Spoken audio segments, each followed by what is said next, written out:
Welcome to Managing Love Intelligently. I'm Jason. And I'm Stephen Ng, marriage and family therapist. And Jason, as usual, is going to ply me with uncomfortable, difficult questions. And I will do my best to answer, even though I have no idea what he's going to be talking about. That's right. I do not tell Steve what I'm bringing in as far as the topic goes. I just bring it in and hit him with it and see if he's got the expertise to back it up. Yeah, we call it Managing Love Intelligently, but we're thinking of changing it to Managing Sadomasochism Intelligently. That's kind of how this feels. But what are we talking about today? So today's episode is examining a failed relationship. Ooh. So critical incident debriefing, that kind of thing? Yes, that kind of thing. So as some of you know who've listened to this episode or listened to this podcast, I've had 3 failed relationships. The first one so far. No, I'm not having any more. Or if they do fail, I'm not going to get destroyed by them like I got destroyed by all 3 of these in different ways. But the first one I blamed on myself. She kind of left and just kind of broke up with me randomly. And then I took it on like, she just doesn't like me. And I didn't know. There was no closure to it. She didn't really give an explanation. So I kind of just took on all the blame. Ouch. And yeah, that was not fun. The second one, I had this like deep need to go to grad school, and she wanted to like get married and have kids and all that sort of stuff. And I was in my 20s and I just didn't feel ready. I felt like I had the school was calling me more. So I'm like, I have to get this like education part of me done. So that was kind of like more on my end. And then the third one, I blamed all on her. No, no, I'm joking. The third one just really taught me probably maybe the most out of all of them. It really was really painful and hurt and had difficulties throughout it.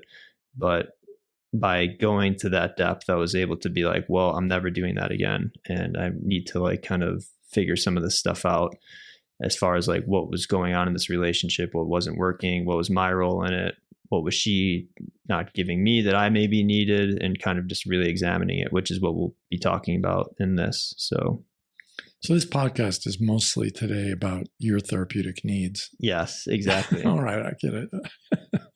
So yeah, and by the time I started working with Steve, and I remember I was still living with my last ex at the time, and I wrote her a letter, and I wrote like all the stuff about that what is that face for?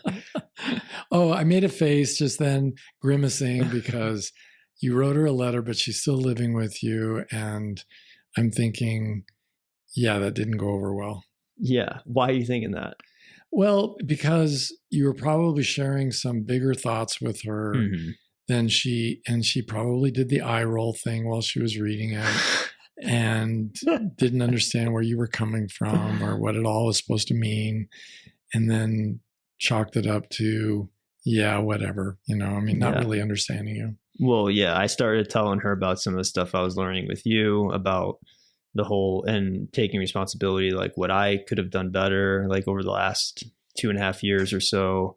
And I mentioned about the abuse-free life, like living this way where we're just like building each other up, and mentioned a few other things. And she read it and she says she liked it. She resonated with it, but she's like, no, it's too late. Yeah. She's like, I've put in too much work. If you'd gotten it to me last week, I would have been so cool with this, but it's just too late. Yeah. You missed the deadline. So I missed the deadline and that was it. So, but it's true. I feel for her in some ways because sometimes it is too late when somebody, turns a corner. If you've held out hope and you've tried and you've tried and you've tried in her own mind and in her own way. And then you're on the down slope and you're realizing, okay, it's about letting go and moving on with my life. And then at the last minute, at the 11th hour, the person comes up with, now I see the light and I see what I did wrong. And I really want this. And it's like, yeah, I'm not really feeling it. Yeah.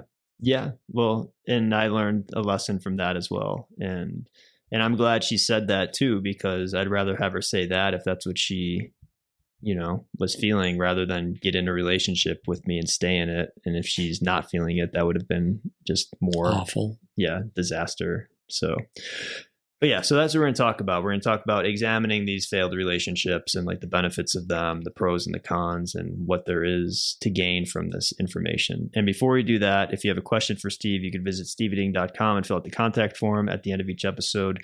Steve will answer a listener question, so stay tuned for that. So, and also don't forget that hate mail. We do enjoy hearing from a nice, hateful Nazi or incel occasionally. Yes. Every so often we do get a letter like that, and we enjoy it. We read it and pin it up on a wall. I've been framing them in my place. They're pretty good, actually. They are pretty good. You haven't really asked me a question to get the conversation started, but I want to say something at the onset. For those of you who are even listening to this, if you sense within yourself an openness to doing what I would call a critical incident debriefing, where you're looking over the wreckage of a romance that went awry, I just want to commend you, because I think it takes so much courage, so much bravery to be able to stare our failures in the face and then deconstruct them, take them apart, and figure out where it all went so wrong. And I think you will be rewarded infinitely. And I do mean that literally, not figuratively. I think you'll be rewarded infinitely with abounding joy and love in your future as a direct result of becoming more skillful at managing love intelligently. So, and one other thing that I wanted to say at the onset is, if we could all look in the mirror and take responsibility for our romances and how they turn out, not because we're the one maybe who engaged in domestic violence, or we're the ones who use drugs, perhaps, but at the end of the day, we're all involved and we're co-responsible for everything that happened, because we picked this person. And I've had people argue with me, I didn't pick her, I didn't pick him, they picked me. Yeah, but that's clever of you to say, but actually you allowed them to pick you. And if somebody else who was unattractive to you had also picked you in the same way, you would not have allowed them to pick you. So you let them in.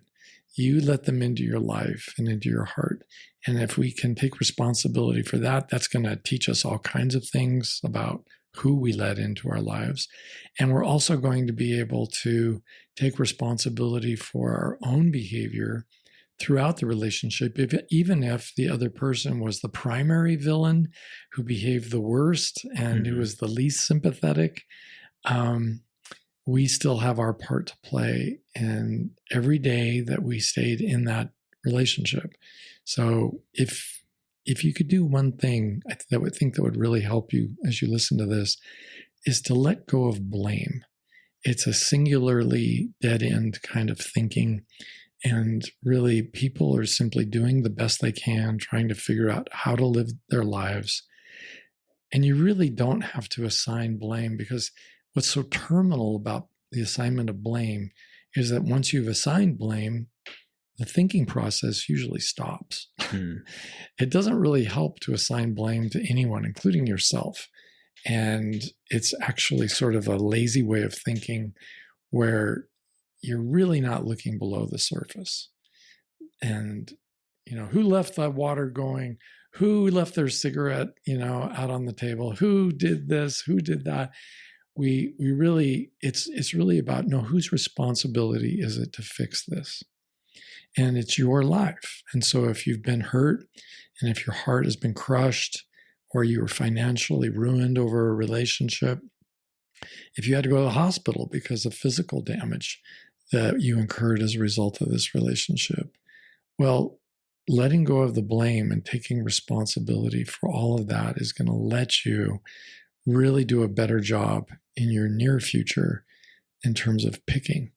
And this kind of leads us to, and what lessons do we draw? So an example of what lessons do we not draw, you didn't even ask me this, but I got to say it before I forget it.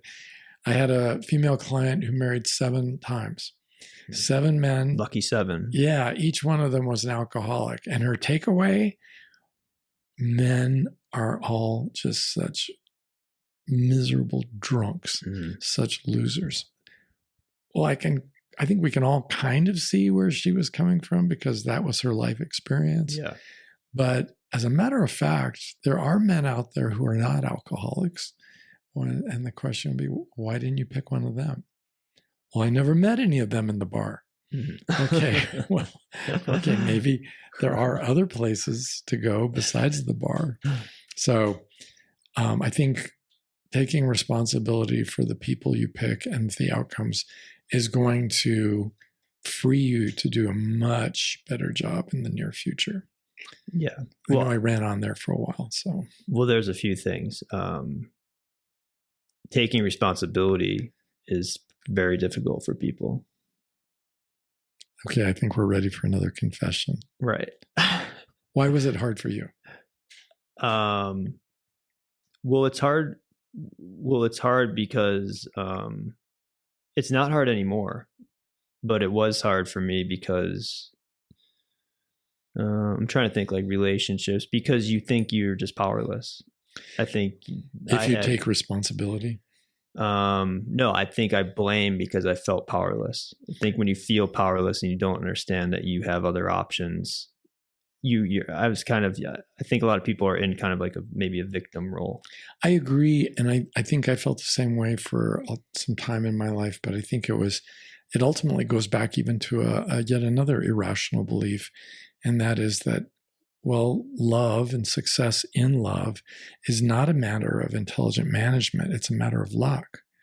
And if you're lucky, if you're lucky enough to find somebody who really loves you, then you too get to be happy. And well, in the face of that belief, there's really nothing to talk about. It was like you bet on lucky number 7 and you lost. You lost all your money at the roulette table. So, move it along. Yeah. And I think with the idea, no, it's building a relationship is a set of skills, and that can be improved upon with thoughtful reflection and practice.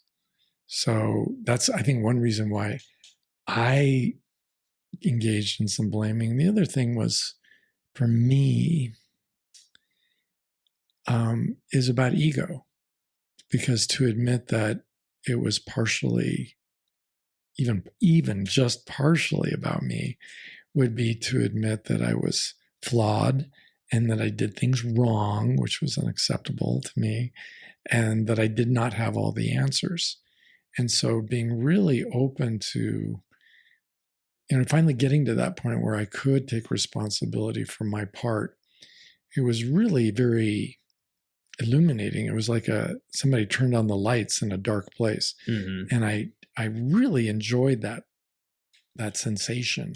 I didn't enjoy it. It was fearsome to begin the process, but almost immediately it was so helpful. Yeah. I also had that like you admit that you see what's happening in like even a friendship that's like not great. You just accept it as that's who that person is and that's what our dynamic is. Or you also have like the I could take it sort of mentality. Yeah. Like I could take the abuse. I could take like lack of satisfaction. Yeah. It is what it is. Yeah. And also not thinking that you deserve better or that you even know that there is things that can be better. I mean, everyone I talk to in any relationship, it's like there's always problems. There's always going to be problems. It's unavoidable. There's ups and downs, blah, blah, blah. Like the list is endless. You have to take the bad with the good, Jason. Yes. Yeah. So I'm in a deliriously happy relationship. So, and I know that I'm not that special, no matter what my mom says. And I know that if I can have a deliriously happy relationship that I'm grateful for every single day, and where there's no appreciable ups and downs, it's just kind of one long, extended, very expensive cruise vacation. I think anybody can do it. If I can do it, anybody can do it.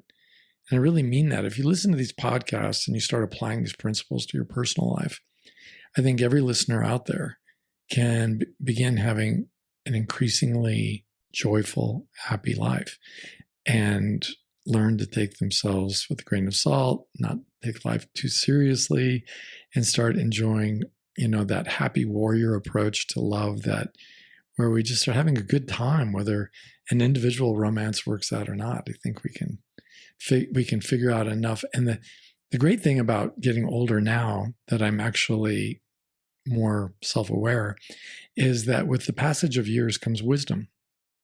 But that doesn't happen if you're not reflecting and doing these debriefings that we're talking about. Yeah. If you're not doing that, then you're just getting old. Mm-hmm.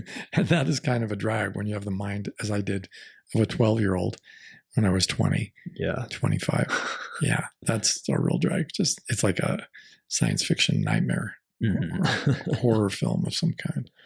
But so step one is kind of like letting go of blame. And that's kind of a universal sort of thing to let go of blame, not only in relationships, but probably in all of life, would you say? Yeah, I would. I think we can be aware of who did what, but that's not the same as assigning blame. So if my spouse hit me for the first time, and that was the first incidence of violence in the relationship, that remains a historic fact. And I don't want to minimize the significance of the facts in my life. If I'm the one who was yelling at her and putting her down on a regular basis, and I can admit that, that's helpful information. Like, why would I do that? First of all, it was bad and wrong, but why would I do that? What was it about me that in that moment, or in those many moments, needed to do that? So this is not like a 1 month experience. This is almost more of a lifetime journey of reflecting on these. And for me, reflecting on my failed marriage that began when I was 20 and ended when I was about 38. And when did you start reflecting on that? When I started reflecting on it, like immediately upon separating, and we got a divorce about a year later. But I reflected on it during dates. I remember talking to my current wife, Sharon, who I met when I was 40, and we were both processing our failed relationships with each other. Mm-hmm. And it was really like a very joyful sort of a therapy experience with each other. I'd recommend it to anybody. I know there's this I've done it. It's crazy fun. Rule that says you're not supposed to talk about your ex when you're with your new partner. But I think that's codswallop. Well, you two weren't talking about wanting to get back together with them, possibly. No, neither one. Well, it was just absolutely unthinkable for both of us. Yeah. Yeah, I've done that with someone I dated. It was like both partners didn't really appreciate us. So it was nice to be appreciated by each other. And to talk it through with somebody who had failed in her own way. Mm-hmm. Yeah. Yeah. And did you find that it was pleasant enough that it built the relationship with the new person? Well, yeah, you learned what wasn't working in her relationship, what she wanted, what she needed, and same with me. Yeah. And it was great. And it wasn't any jealousy, wait, what, or this or that, or I mean, I do know some people who have been doing that where they do still have a tie to the ex. Right. And then I had a friend who was dating a girl who had a stuffed animal that she always had. And when he asked her about it, it was a stuffed animal that was given to her by an ex. And she wouldn't get rid of it. And he wanted her to let I had an experience like that where my first wife found out about a high school sweetheart who had given me something that she'd made with her own hands. It happened to be a scarf that she had woven. And it became this weird obstacle.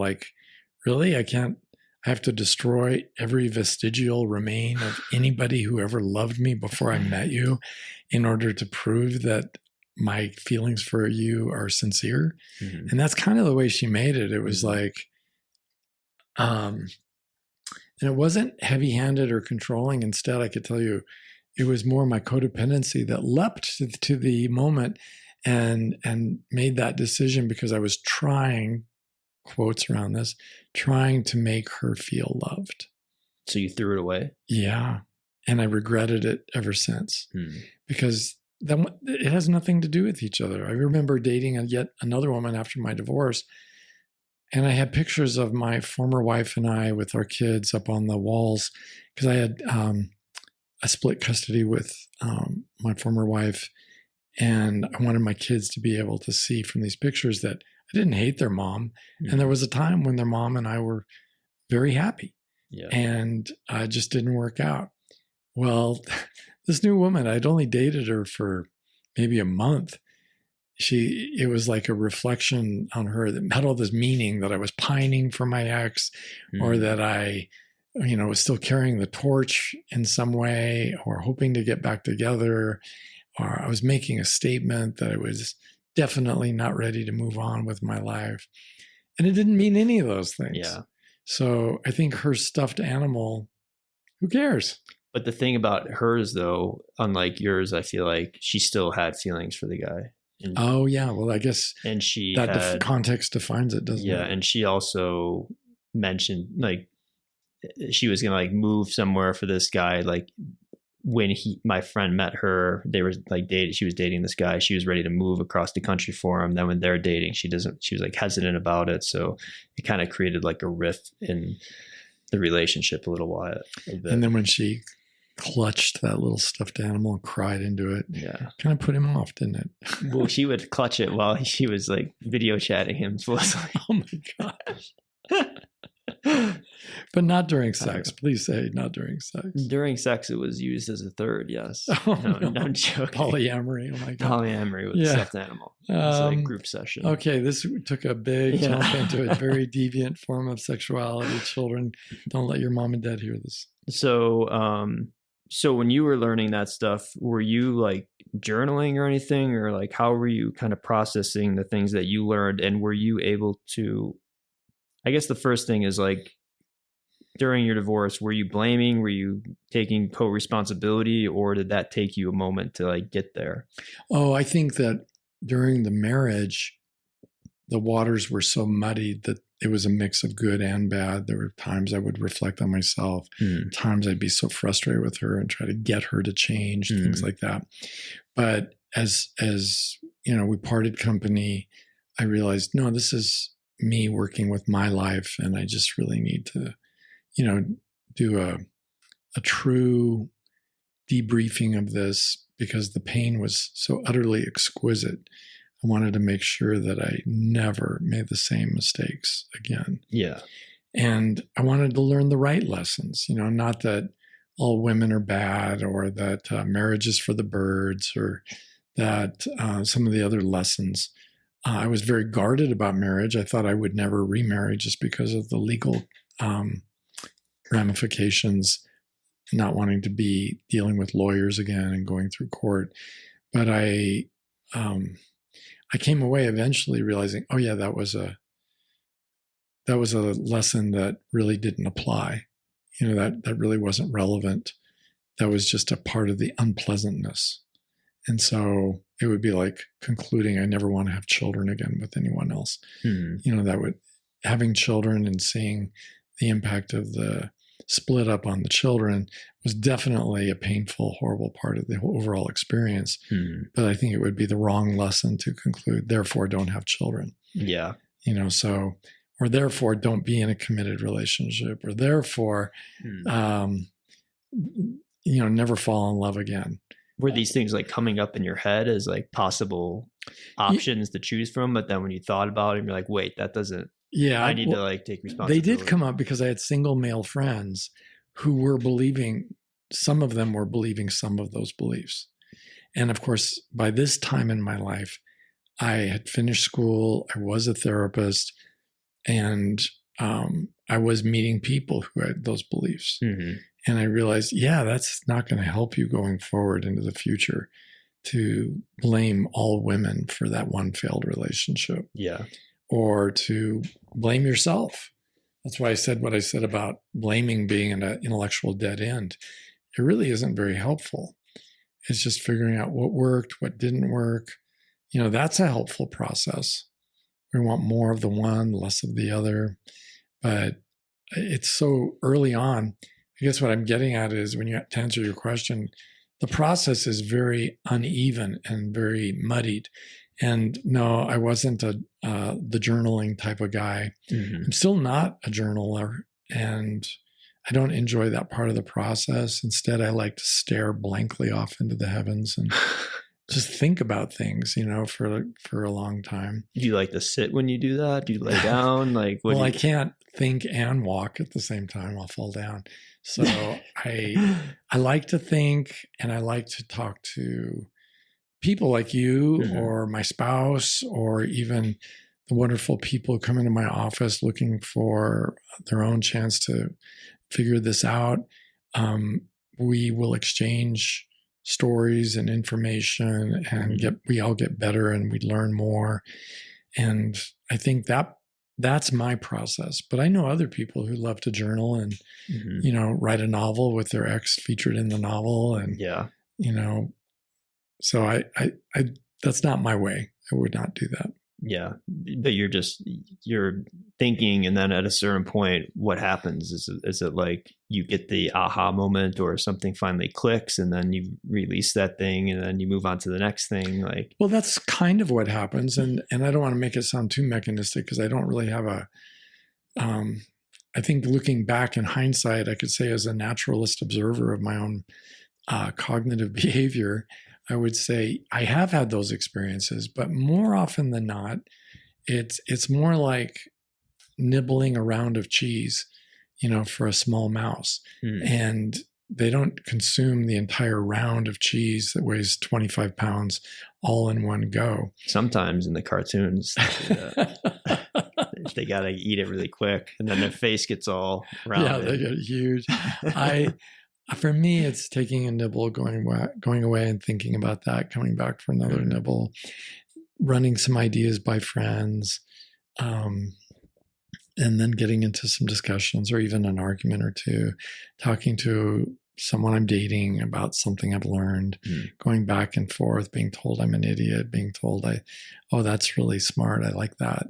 And, there's for me, a process that involves trying to live a transparent life where, and again, that's not one big day where you just decide, I'm going to live a transparent life, but it's a process that involves a lot of courage. And I think our courage grows with experience.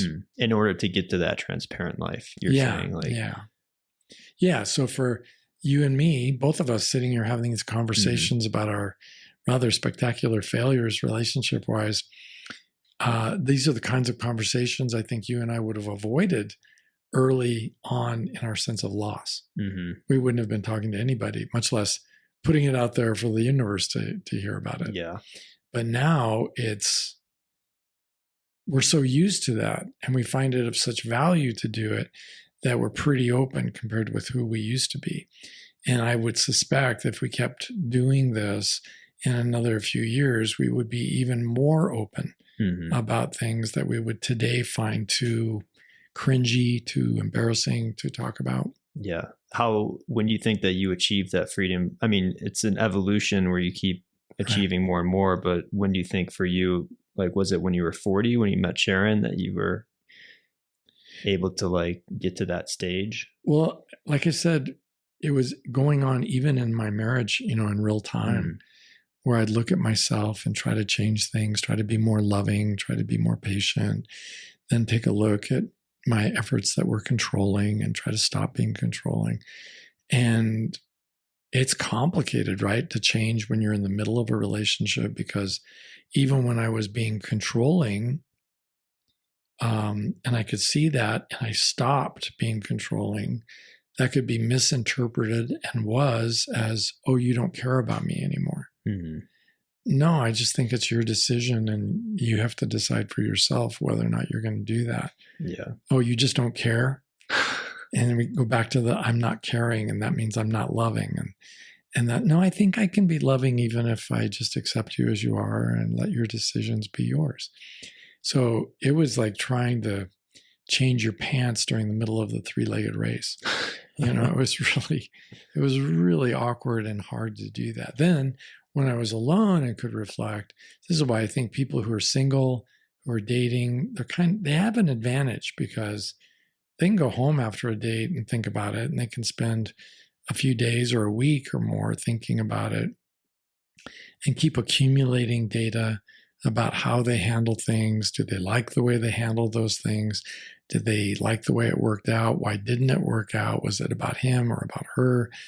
And it's complicated, right? Mm-hmm. So it's not all in one day. Or when I hit 40, that's when I really went into overdrive. Nah.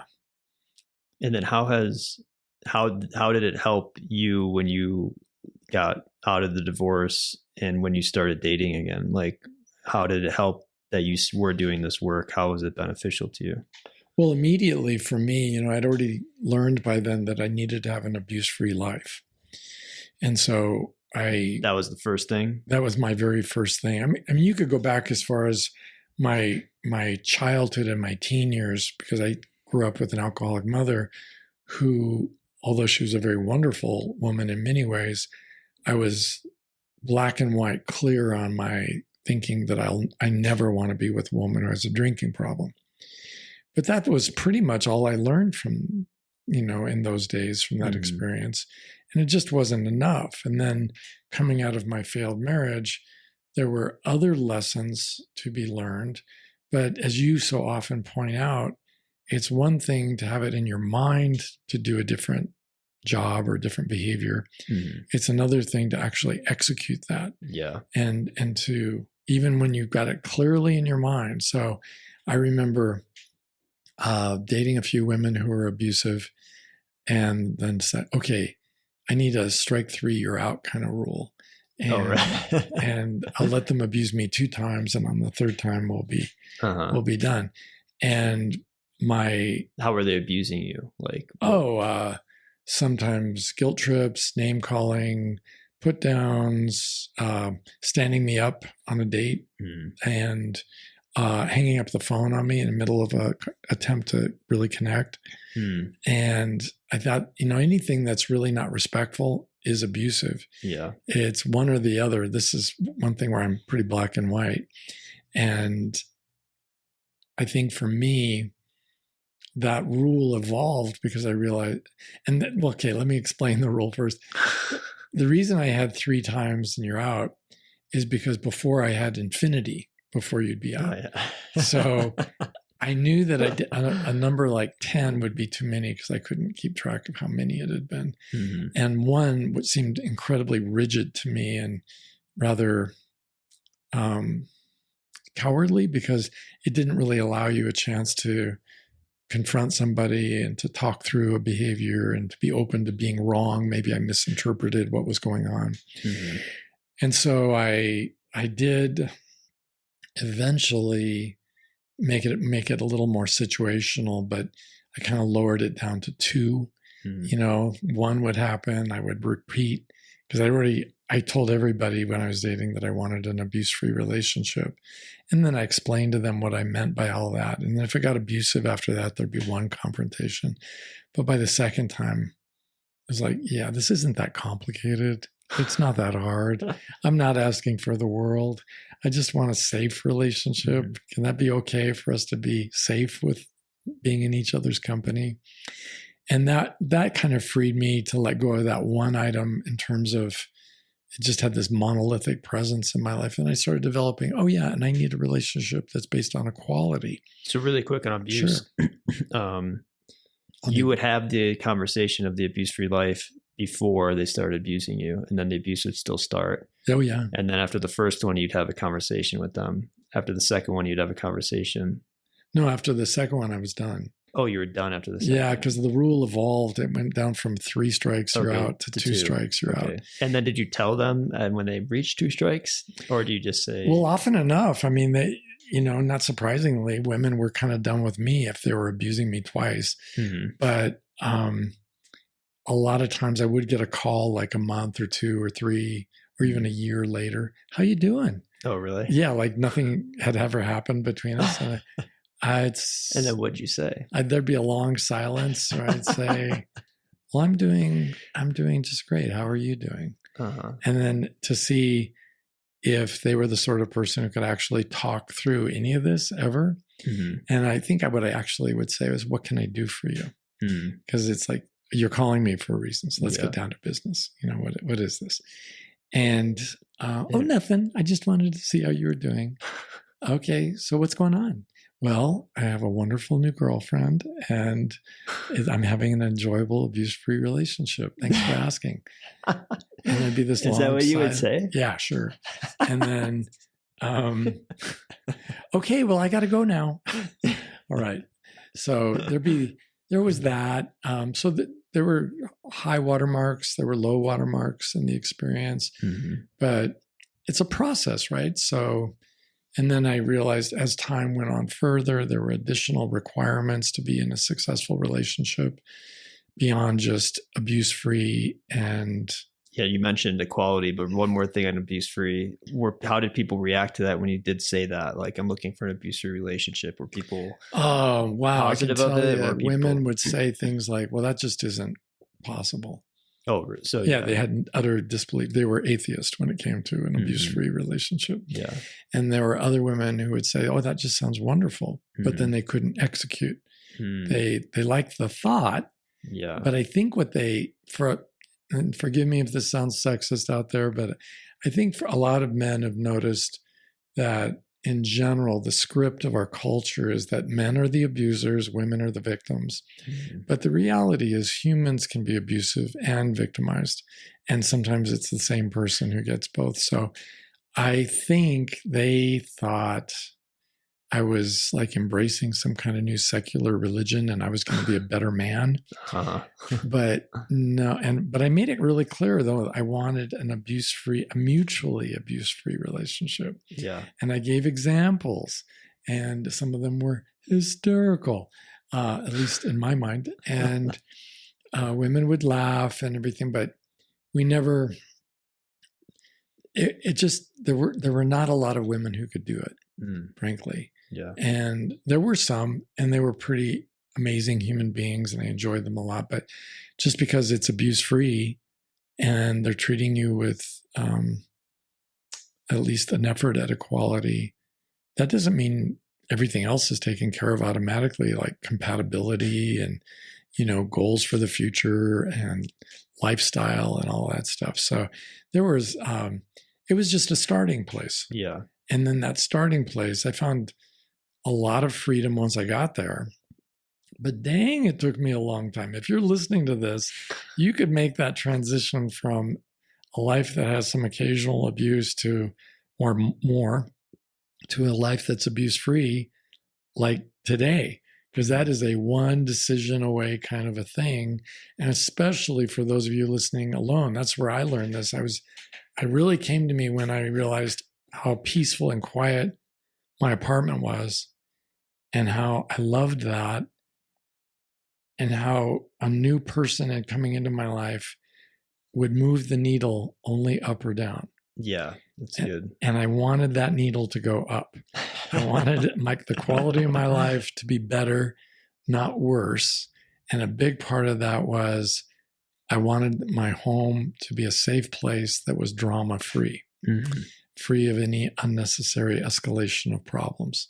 And that was really kind of fun that made living alone super enjoyable and something to be super thankful for, that I was never going to get yelled at in my own house. Yeah, it's pretty cool. Yeah, it's really cool. Even if you're living in a tiny little studio apartment, I mean, it is really cool if you've been in one of those bad relationships.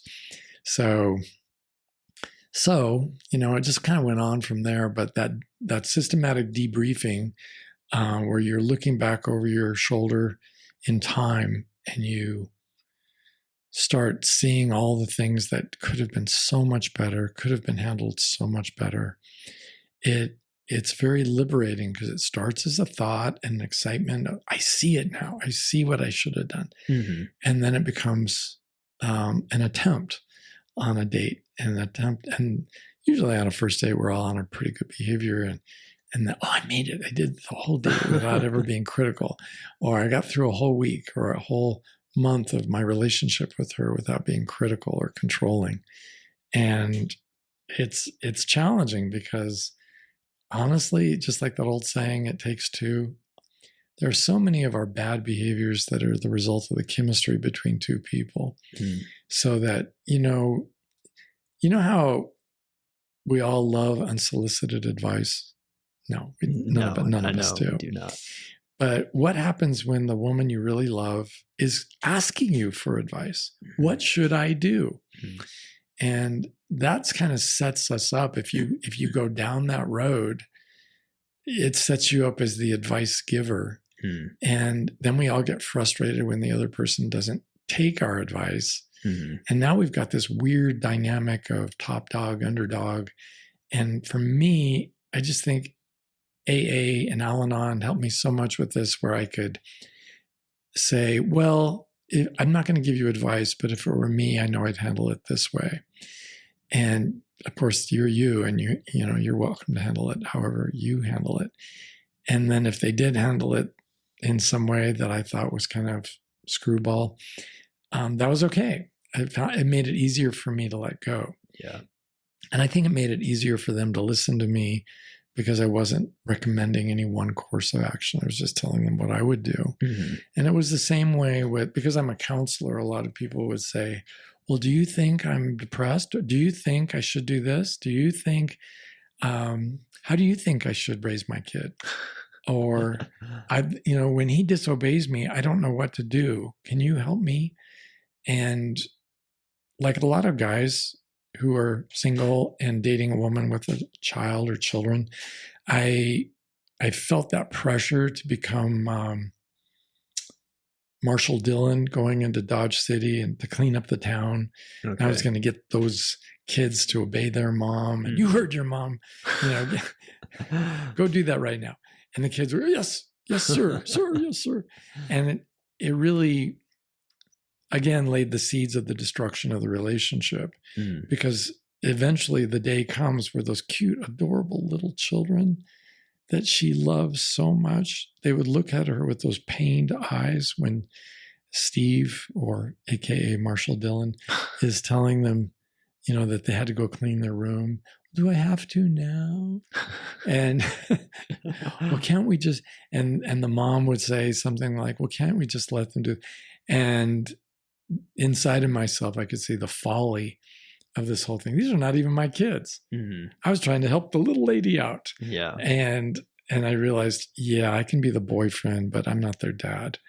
I can be the boyfriend, but I'm not her therapist. Yeah. Decide, Steve, what role you want in this situation. And I did. I decided, I was just auditioning for a role as a boyfriend. And I let go of all the other stuff, and things worked out a lot better. Either, in the case of the mother who doesn't know how to be a mom and is always trying to be her kid's best friend, I learned I just need to step aside. Yeah. And let that beautiful romance go forward. Maybe it'll work out. And that's okay. Because as the old saying goes, there are plenty of fish in the sea. So I knew I wanted to be with somebody who was more competent than that, and willing to say, at least in her own mind, that her children represent something attached to her past, but that I was going to be her future. And so, and it's not like I wasn't willing to do babysitting or, assisting in some sort of duties as, of childcare, but I just didn't ever take myself too seriously as the lawgiver, from then on. And so all the stuff, essentially, by doing that debriefing, the critical debriefing and examining your past relationship, it essentially just got you more clear as far as like what you're looking for and how to kind of have a relationship that is going to give you what you need. Yeah. And I think it worked better for the women. I think it worked better for the children. And it also forced me, if I was unhappy with the way she was managing her life or her money or her children, if I was really having a problem with that, sometimes I had to look in and say, yes, Steve, you're still too controlling. But sometimes I realized, there's no way I could put up with that. That's not going to work for me. And there were times when I had to step up and had developed the courage to confront and say, this thing that you do with the kids, yeah, that's not working for me. And that, well, what are you trying to say? As if I'm an inarticulate person who doesn't know the language. Just that, it doesn't really work for me. It's frustrating when I see you tell them 7 times to go do something while I'm trying to have a conversation with you, and they ignore you 7 times until finally you get mad, and then now they're doing it because you're yelling. That just really I don't want to live like that. Yeah. So. And you've had to have some of those conversations. Yeah. Heck yeah. That's why I was single for so long. And then you mentioned equality too, which I think is interesting because sometimes people want dynamics in relationship. I feel like people want the man to be the one who's taking the lead, and they want the woman to take the follow along. And it's like people like being in these kind of, again, like dynamics, and equality seems to be more where you're both equally giving and receiving. And it's much more, it seems much easier than keeping tabs on if you're planning enough for the, I don't know, it seems like that. I get where people come with that, but it seems like people still want that, and they're not even ready to have an equal relationship. I have a wonderful client who is single, and she was saying that she knows that when she gets into a relationship that she can obey the man, and she's willing to do that. Yeah. And I just found myself cringing on the inside, and I challenged her. I said, for me, I would really want an intelligent, strong woman like you as a partner, not as a submissive servant or second banana in my life. Because a lot of times, as you know, I can be wrong. And she laughed and she said, yeah. And I said, so I need a partner who's willing to step up and confront me, and has to have the courage to do that. And so it isn't a contest of wills. It's about what is the adaptive, smart answer in this situation. So I think of those old Westerns where the 2 miners, 2 old coots, and both of them have beards, and they're mining their gold claim, and they strike. Come on, Willie, I got to go. They strike it rich, or they get killed by Indians, or whatever it is that happens. But they're partners, and that's the way I see marriage, and as a partnership, a strategic alliance between 2 individuals who are pooling their resources, including their intellects, their finances, and everything else together. And by doing that, then they are able to go forward facing life's challenges as a team. When we don't do that, and I didn't do that in my first marriage, I bought into a very religious worldview that the man is somehow the boss of the household, and it's the God, and then the man, and then all the little people below. Yeah, right, and something like that. And I realized it was incredibly lonely, because at the end of the day, it feels like it really feels like you're a single parent, and that without a real partner, you don't have an equal you can talk to as an equal. So the idea of a marriage or a relationship, a committed relationship, developing into a verbal exchange between equals, yeah, I just never really got that. Do you think, though, this concept of equality is something that isn't inherent in human nature? Like, do you think that there is something where the woman wants to be one way and the man wants to be another way, and that's working against people wanting to do it? But in order to be equal, they need to acknowledge it, understand it, and then be conscious of it, and then apply that to their lives. Well, I've read a number of books recently that indicate to me that the matter is entirely epigenetic. It has to do with our culture and human culture and the tribe in which we are raised, and the way we think in terms of our philosophy of life. I don't think there's anything genetic about a man being the big boss of the household, or the woman being the boss of the household. I think the human race is capable of adapting and doing different models in different venues. But really, if you just think about it, if you personally, you who are listening to this, if you partner up with someone who's at least of your intelligence and hopefully even smarter, right? We'd all like to marry up. I know I did. I think it's pretty fantastic when you're having a real problem, whether it's financial or something else, to be able to talk to this person who loves you, cares about you, and is really smart. And they come up with ideas. I know my wife comes up with ideas I would never even have considered because of her own education and background. And I am so grateful for that. Even if we end up going with an idea that I thought of or a blend of our two ideas, it's all good because the conversation actually had me considering other alternatives. Ooh, I never thought of that. Yeah, that we got to solve for that problem too.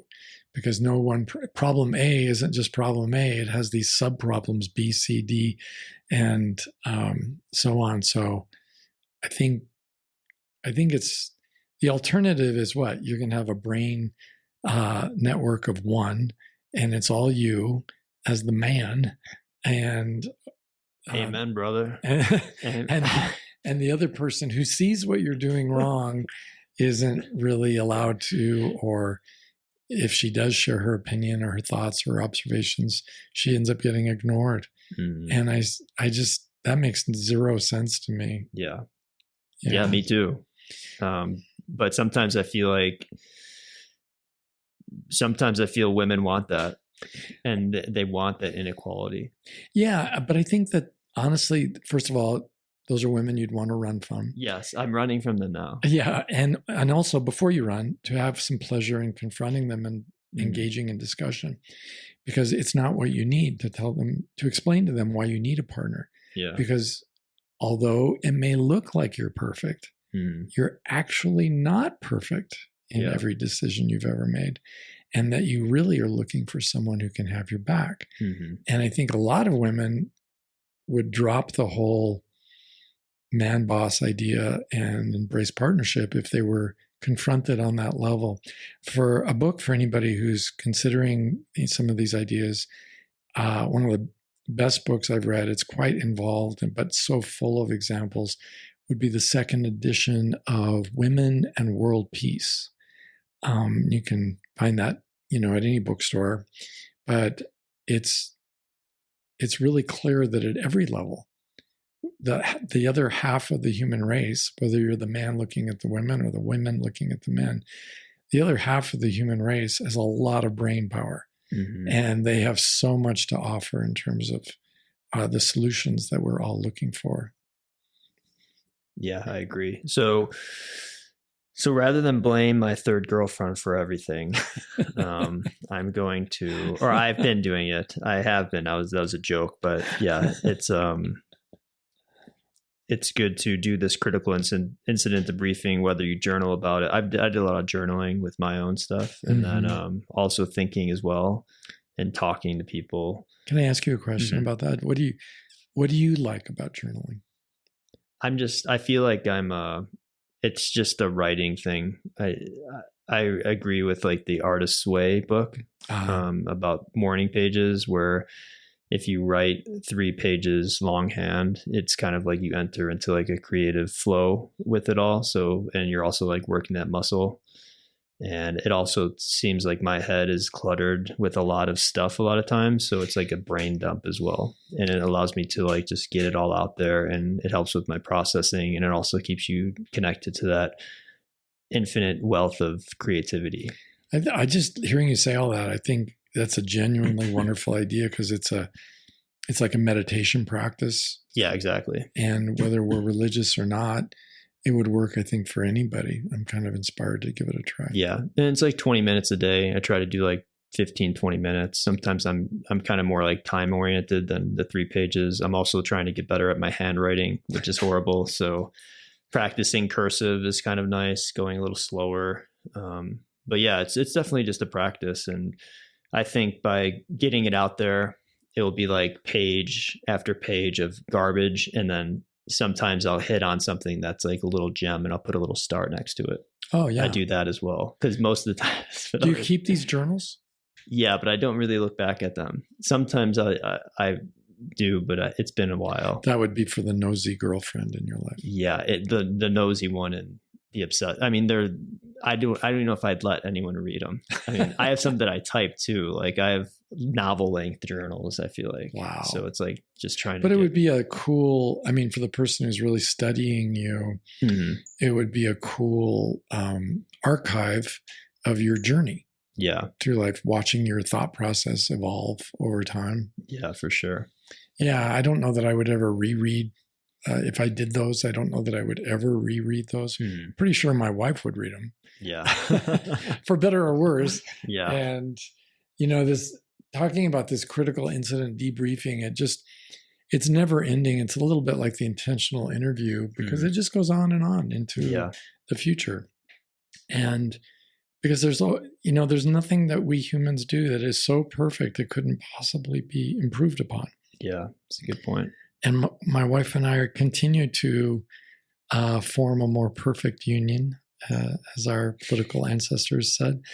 And it's rather pleasurable, you know, that things can get better and then better. Because if you'd asked me 25 years ago, if you'd asked me 28 years ago, I would have said, I never dreamed a relationship could be this good or that women could be this wonderful. But 28 years later, after those first 2 years, I would say, and it's even better. Yeah. For this very reason. Yeah. Well, that's cool. And that's inspiring to do the work.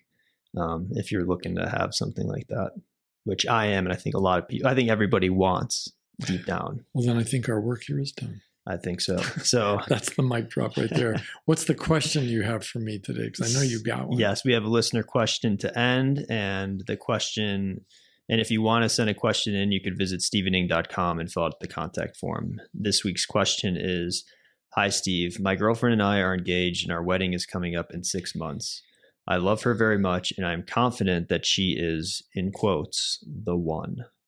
My problem is that I cannot get the idea of having one last hookup with a hot girl before we tie the knot. I am getting obsessed with secretly needing to do this. Is this a bad idea? I feel it will calm me down about being faithful for the long haul. Good luck with that one. Yeah, where do we start? So no, it's not going to calm you down for the long haul. And yes, it is. It's silly and it's childish, but it does indicate something very important, and that is the writer is simply not ready to be in a monogamous, committed relationship for now. You know, just for today, as they say in the 12-step groups. So there's nothing wrong with that. If he's not ready, he's not ready. But the whole idea for me of monogamy is that I enjoy such incredible intimacy. And I don't mean romance, candles and soft music and all of that. I mean, when I say intimacy, I mean really sharing who we are. And that could be with wild, crazy sex. That could be with, a 5-minute quickie because I got to get back to work or whatever. It doesn't have to be romantic. When I say intimacy, a lot of people think I'm talking about romance, but I'm not. I'm just talking about giving your relationship a chance for the woman that you're with to become every woman in your mind, in your imagination, so that when you step into the playground for grown-ups that God created when he created sex, that she can be the neighbor next door. She can be the stripper that you remember from your first visit to the strip club. She could be that nun who taught you how to read when you were in first grade. She could be anybody, and you can be open about that with each other, because just as children who play make-believe know that there's a difference between make-believe and reality, adults can do that too. So playing make-believe just means that we're good playmates, that we feel safe with each other, we can relax and have fun. But if you're still pining for a different vagina because it's a different vagina, I gotta break the news to you. I don't know how old he is, but they're not really that different from one to the other. I suppose there's some minuscule difference, but it's really about the human being the vagina is a part of. And if you're not ready, please don't take what I say as pressure that you need to be ready. You need to appropriate readiness, and you need to get right with God, you bastard. It's not like that. If you can't get it out of your mind, my suggestion would be that you talk to your fiance. First, maybe you need to talk to your counselor or with a close and wise friend you really feel safe with. But eventually, if you can't talk to your fiance, what it means is you don't feel safe being your authentic self, because your authentic self is still having fantasies, and fantasies are never going to stop. And I say that to everybody listening, no matter how long you've been married to the person you deeply love and trust. Occasionally, they are going to be thinking about someone else, and that's perfectly normal. Occasionally, I wonder if I turned the coffee pot off, or did I put the trash out for the trash man during the middle of sex? If I can have those kind of crazy thoughts, certainly I could be thinking about someone else in a sexual way. So I would just encourage you to be thinking about, how can I be a more transparent man? And believe me, that will be every bit as exciting when you open up to your fiance about your fantasies about other women. That will be as exciting as that other sexual experience would have been. Great. I think that sums it up. I hope so. And if you survive, drop me another line. Love to hear from you. Cool. Well, thank you for the question, and thanks, Steve. So again, step one of examining a relationship or doing a critical debriefing: letting go of blame, taking co-responsibility, learning all you can, so then you could make better choices and decisions in the next one. Hopefully. Yes. Yeah. Easier said than done, but good luck, everyone. All right. We'll see you later. Bye now.